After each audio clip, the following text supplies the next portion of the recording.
नमस्कार, मैं अजय मिश्रा इसमें लखनऊ में हूँ और मेरे साथ में कांग्रेस के बहुत ही तेज तर्राक और प्रभावी नेता श्री शैलेंद्र तिवारी जी हैं। आज इनसे हम कई मुद्दों पे खुल के बात करेंगे। सबसे पहला मुद्दा जो आपसे डिस्कस करने का है, उत्तर प्रदेश सरकार ने अभी हाल में अपना बजट प्रस्तुत किया है, इस पे आपकी क्या राय है? की राय एकदम साफ सुथरी है। 7.7 लाख करोड़ का कर्जा हिंदुस्तान में सभी राज्यों में दूसरे नंबर पर उत्तर प्रदेश है जिस पे कर्जा। तो इस बजट से क्या आने वाली जनरेशन को, जो हमारी नौनिहाल पीढ़ी होगी, उसको क्या हम कर्जे के बोझ के तले दाब करके उसको बढ़ने नहीं देंगे, उसको पढ़ने नहीं देंगे, उसको लड़ने नहीं देंगे ऐसी स्थिति में? या फिर क्या इससे क्या पेश करना चाहते हैं? मुझे लगता है कि ये बजट बहुत ही निराशाजनक बजट है। ऐसा बजट मुझे इस सरकार से उम्मीद नहीं थी। उत्तर प्रदेश सरकार ये दावा कर रही है कि ये महाकुंभ का जो सफल आयोजन हुआ है, जिसमें 66 करोड़ से अधिक लोगों ने स्नान किया, ये ऐतिहासिक रहा है। तो ऐसे में कई मुद्दों की बात घूम फिर करके ये होती है कि सरकार से लोग चिढ़ते हैं, इसलिए बजट की बात करेंगे, ऋण की बात करेंगे, कर्जे की बात करेंगे। इस सफल आयोजन पे क्या कहना है आपका? देखिए, एक बात समझिए, मुझे एक बात, ये सरकार महाकुंभ की बात कर रही है। महाकुंभ की बात इसे करनी भी चाहिए, लाजमी है, क्योंकि जो दाहिन मतलब पूरब, पश्चिम, उत्तर, दक्षिण, आकाश पाताल, हर तरफ से जिस दिशा से आप देखेंगे तो इस सरकार का एक ही मोटिव है, सिर्फ और सिर्फ कहीं ना कहीं कुंभ को पीछे टारगेट पे लाना। ठीक, कोई बात नहीं, अच्छी बात है।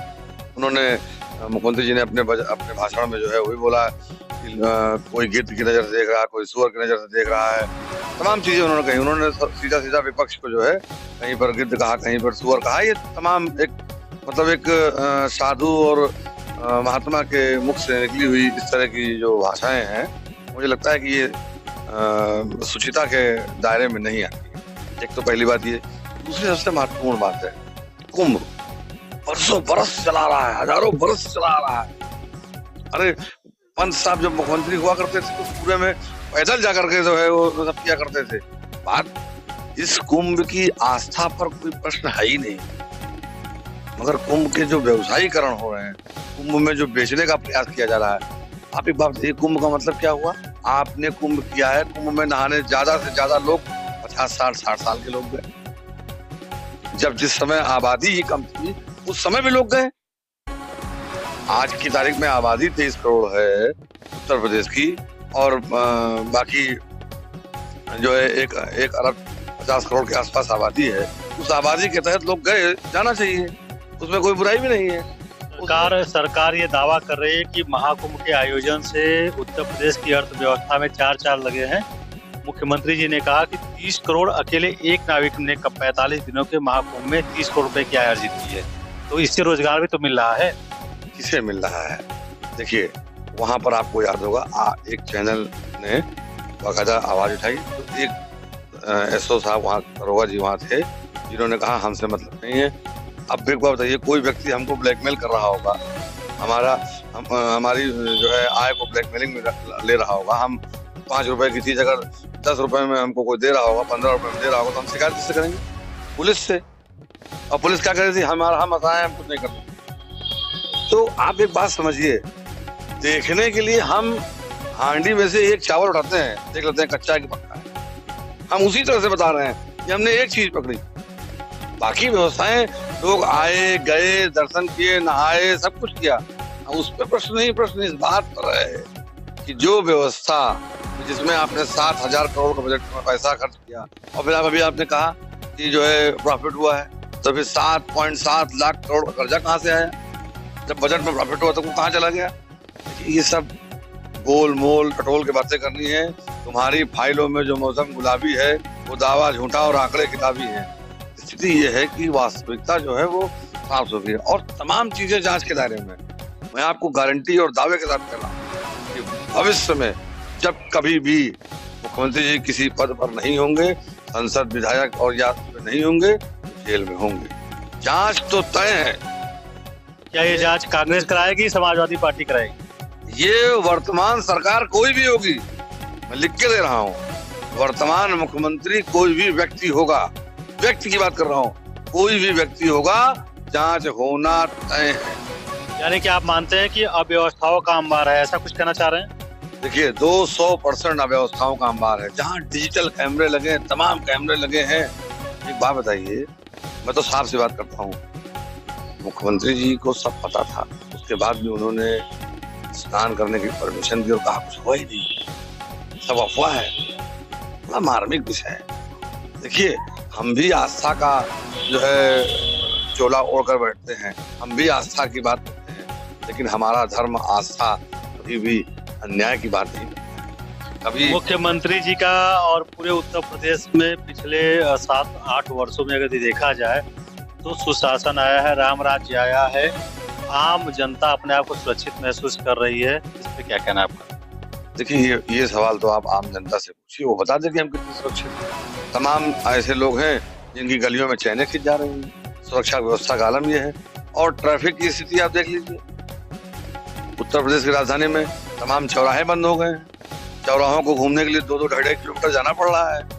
ठीक है, आज क्या स्थिति बन रखी है, हर चौराहे पे किस तरह से डग्गे मार संसाधनों ने व्यवस्था घेर रखी है वाहनों ने। मुझे लगता है कि इससे बड़ा दुर्लभ व्यवस्था अभी कहीं देखी ही नहीं गई होगी। आज की तारीख में राजधानी है ये, मैं राजधानी की बात कर रहा हूँ, और अगल बगल कहीं चले जाइए व्यवस्था नाम की कोई चीज ही नहीं है। जिस तरीके से आप कांग्रेस को लीड करते हैं, बड़े प्लेटफॉर्म पे लेकर चल रहे हैं, 2027 की क्या तैयारी है आपकी? देखिए एक बात बहुत स्पष्ट है, आम जनमानस में जन जागरण का अभियान चलाया जा रहा है।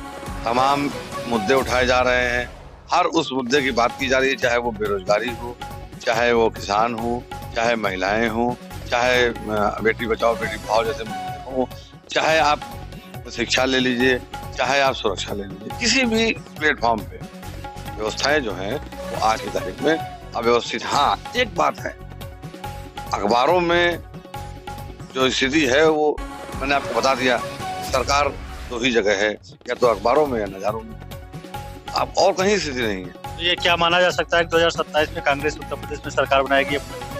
2027 में कांग्रेस पार्टी इनको सत्ता से उखाड़ के रख देगी। क्या 2027 के चुनाव में किसी पार्टी से गठबंधन करेगी आपकी पार्टी, या अकेले चुनाव लड़ेगी? देखिए काल्पनिक सवाल है ये, अभी बहुत जल्दी होगा। 27 तो अभी बहुत दूर है। अभी तो सड़क पर जाकर संघर्ष करना होगा, लोगों को बताना होगा 5 किलो राशन से आपका आसन ठीक नहीं रहेगा, हिल रहा है। आप 5 किलो राशन दे करके अपना सिंहासन बचा रहे हैं और जनता का आसन हिला रहे हैं। आसन और सिंहासन में बड़ा अंतर है। सिंहासन पर बैठा हुआ व्यक्ति आसन के लोगों की ध्यान नहीं रख सकता। कोई 2 ऐसे प्रमुख मुद्दे जिनको लेकर के आप चुनाव मैदान में जाएंगे? देखिए सबसे बड़ा मुद्दा जो है वो स्वास्थ्य है। आप बताइए पूरे उत्तर प्रदेश में, पूरे हिंदुस्तान में आप जाइए तो उत्तर प्रदेश सबसे महंगी बिजली है। क्यों है भाई? क्यों उत्तर प्रदेश का आदमी कहीं से बाहर से पैसा कमा के ला रहा है? ऐसी तो स्थिति है नहीं।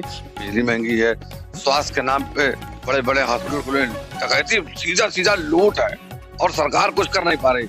और शिक्षा के नाम पे तो जो डाका डाला है, अगर आपको याद हो कोरोना में फीसें माफ करने के लिए कहा गया था, किसी स्कूल ने 1 रुपए की फीस नहीं माफ करी।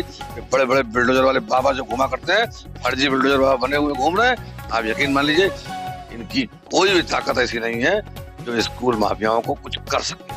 शिक्षा में लूट है, डकैती है, भ्रष्टाचार है, पर्याप्त भ्रष्टाचार है जिसके सबूत भी हैं, मगर ये सरकार कुछ नहीं कर सकती, इनका कुछ नहीं कर सकती। हिंदी संवाद न्यूज के माध्यम से जनता से क्या अपील करना चाहेंगे? जनता से एक ही अपील करना चाहेंगे, एक तो आप हिंदी संवाद को देखिए, ये सच्ची खबरें दिखाते हैं लोगों। आपकी आवाज जो है नेताओं तक, और विपक्ष के नेताओं की आवाज जो है जनता तक, एक दूसरे का सामंजस्य बिठा करके आवाज बिठाते हैं। और जनता से सीधा कहना है कि जो आपकी मूलभूत समस्याओं को लेकर आपके बीच में संघर्ष करे, उसका ध्यान रखिए, उसको चुनिए, किसी भी भाव आवेश में मत बहिए, क्योंकि आज की तारीख में सिंहासन पर बैठने वाला गरीब आदमी के आसन को नहीं पहचान पा रहा। धन्यवाद सर, थैंक यू। धन्यवाद। तो आपने देखा किस तरीके से शैलेंद्र तिवारी जी बेबाकी से अपनी राय रख चुके हैं, और इन्हीं अदाओं के लिए पूरे प्रदेश नहीं पूरे भारत में जानते जाते हैं। फिलहाल अभी के लिए इतना ही। मैं अजय मिश्रा अपने साथी उमेश जी के साथ। धन्यवाद।